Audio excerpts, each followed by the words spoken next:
귀납튜브에 오신 것을 환영합니다. 저희가 귀납법에 대해서 계속 공부를 해왔는데요. 오늘은 귀납법 공부의 마지막 시간입니다. 여러가지 종류의 귀납법이 있었는데요. 마지막 두 가지가 남았죠. 권위에 의한 논증, 그리고 유추에 의한 논증. 여기에 대해서 오늘 알아보겠습니다. 그럼 먼저 권위에 의한 논증. 이게 귀납법의 한 종류인데요. 여기에 대해서 한번 자세히 알아보겠습니다. 그럼 예를 한번 보죠.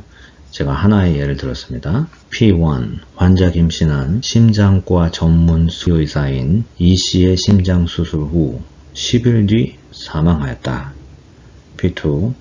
환자 김씨는 수술 부작용 사망 시에 수술 의사와 병원에 책임을 묻지 않는다는 서류에 서명을 하였다.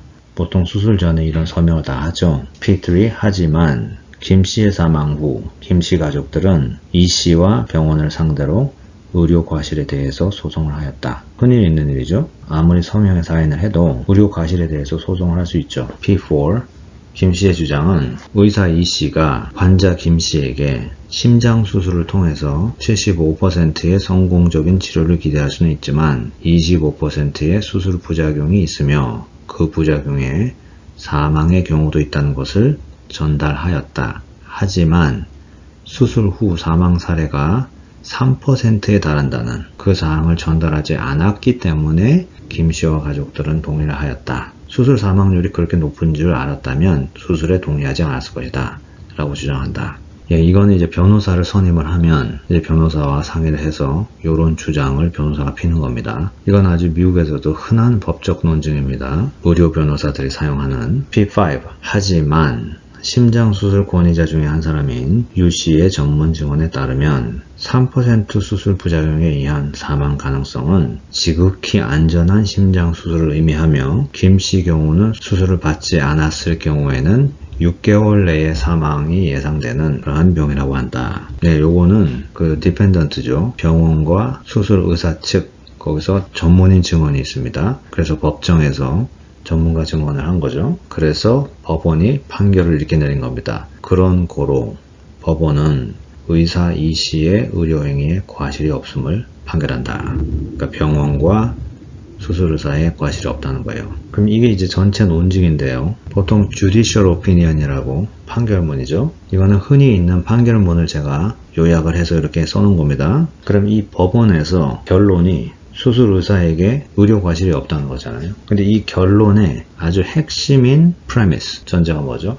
전제가 전문가 증언이죠. 전문가 증언에 의존을 해서 그 사람이 맞다는 가정하에 법원이 이렇게 판결을 내린 거죠. 이 전문가 증언이 맞다면 의료 과실이 없는 거죠. 본인들이 3%면 수술 동의 안 하고 아예 안 한다고 그랬죠. 근데 안 하면 6개월 안에 사망이 예상되는 그런 프로그노시스를 가지고 있는 병이라고 하니까 이런 경우에는 대부분의 환자들은 무조건 수술을 하는 그런 케이스라는 거죠. 그렇기 때문에 이 의사분이 정확히 사망 사례가 3%에 달한다. 이거를 얘기 안 했다고 하더라도 심장수술 3% 사망률은 지극히 낮은 안전한 심장수술을 의미하는 것이며 무조건 수술을 하는 경우이기 때문에 의료행위 과실이 아니다 이거죠. 법에서는 한국도 그런지는 모르지만 미국 같은 경우는 plaintiff랑 defendant랑 양쪽 편에서 전문가를 누구를 선정할 것인가에 대한 그 바르게닝이 있어요. 그래서 그거를 판사가 결정을 해서 동의하에 전문가를 세웁니다. 이거는 병원 측의 전문가죠. 환자 가족 측에서도 전문가를 세울 수가 있습니다. 하지만 의료 과실일 경우에는 이 팩트가 딱 정해져 있기 때문에 보통 의료계에서 스탠다드로 이해하고 있는 그 팩트가 있습니다. 그렇기 때문에 전문가 증언이 그렇게 다를 수가 없어요. 그래서 그런 자세한 내용들을 다 빼고 제가 이렇게 서머리를 한 겁니다. 그래서 이러한 전문가의 권위에 의존한 그러한 논증, 그것이 또 귀납 논증의 한 종류에 들어갑니다. 그럼 이게 확률 통계 패턴 인과관계 의존한 항상기억 있죠? 그럼 이게 왜 확률 통계 패턴 인과관계에 관련이 되냐? 왜냐하면요, 법원의 입장으로 볼 때는 이 전문가의 증언이 확률상 진실 확률이 아주 높잖아요. 전문가의 증언을 의지를 안 하면 누구 말을 의존하죠? 그죠? 그럼 여기서는 이 결론이 이제 법원이 낸 판결인데요. 수술 의사가 의료행위에 과실이 없다. 이게 100% 절대적인 사실인가요? 그럴 수 없죠. 아무리 전문가에 의존한다고 하더라도 전문가 증언이 절대적으로 옳다 이렇게 볼 수 없기 때문에, 하지만 그 권위에 의존을 해서 거의 맞을 확률이 많으니까 결론이 이렇게 난 겁니다. 아셨죠? 그래서 항상 그런 얘기가 있죠. 법이 정의롭지 못하다.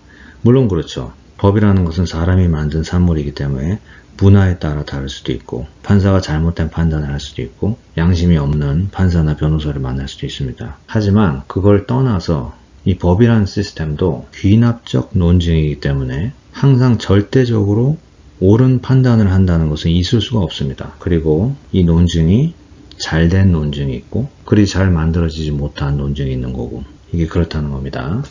유추에 의한 논증을 해보겠습니다. 이 유추에 의한 논증, argument from analogy라고도 하고요, analogical argument라고도 합니다.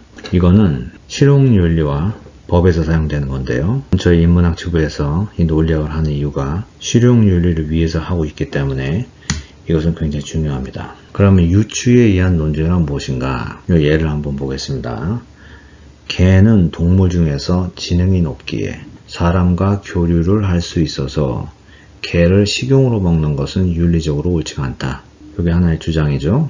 그럼 이게 맞다고 칩시다. 동물 중에서 우리에게 알려진 상당히 지능이 높은 그런 동물들이 있죠. 그 중에서 이제 개와 고양이는 대표적인 동물이죠. 그래서 지능이 높기 때문에 사람이랑 인터랙션이 가능하죠. 그래서 개 같은 경우는 특히 인간의 베스트 프렌드라고 얘기를 하고 하죠. 그렇기 때문에 인간과 이렇게 직접적으로 인터랙션을 할 수 있는 그런 동물을 식용으로 잡아먹는 것은 윤리적으로 옳지가 않다. 이렇게 주장을 합니다. 그럼 이게 이제 맞다고 치겠습니다. 그런데 P2, 실험 결과 돼지도 개와 지능이 비슷하다고 말한다. 예, 이거는 사실인 것 같아요. 요즘은 유튜브 덕분에 참 이러한 것을 많이 볼 수 있어서 좋은 것 같습니다.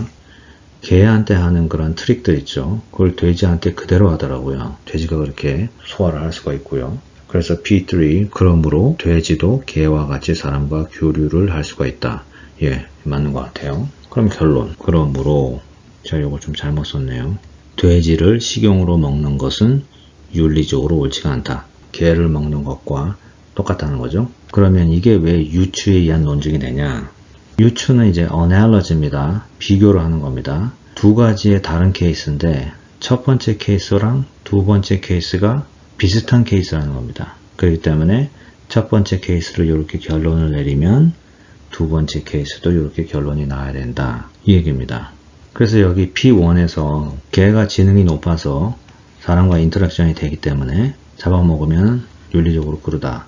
그거잖아요. 그래서 이게 참이라면 돼지도 똑같이 지능이 높고 사람과 인터랙션이 되고 그렇게 되면 돼지도 먹으면 안 된다.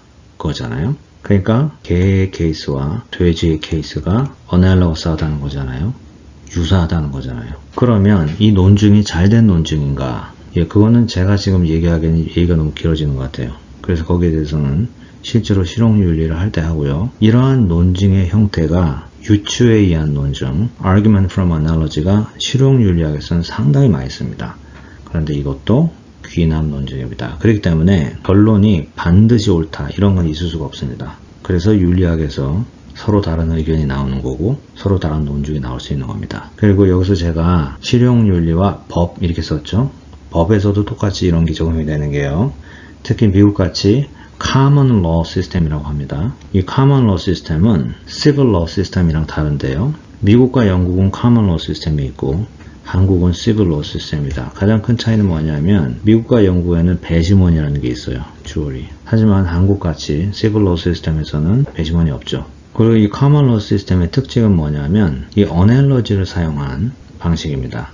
그리고 civil law 시스템에서도 analogy를 사용을 하긴 합니다. 근데 이게 뭐냐면요. 어떤 판결을 낼 때 지금 현재의 케이스가 A면 그 전에 아주 비슷한 케이스가 있잖아요. 그러면은 이 선례를 인정을 해서 이 케이스 B 전의 케이스에 구형이 이렇게 내려졌다 그러면 1이라는 구형이 내려졌다고 하면 이 두 케이스가 아주 비슷하기 때문에 어널러거스 하기 때문에 유추에 의해서 똑같은 결론을 내려야 된다 이겁니다. 그래서 법에서도 항상 우리가 한국에서도 그렇지만 판례 이렇게 얘기하죠. 프레시던트라고 그러죠. 그게 되게 중요하다고 하잖아요. 그 이유가 비슷한 케이스는 비슷하게 판결을 해야 된다. 그것 때문에 그렇습니다. 예, 감사합니다. 인문학에 관해 답을 원하시는 질문이 있다면 댓글 말고 이메일 lifeacademylearning@gmail.com 으로 보내주시면 영상을 통해서 답변해 드리겠습니다.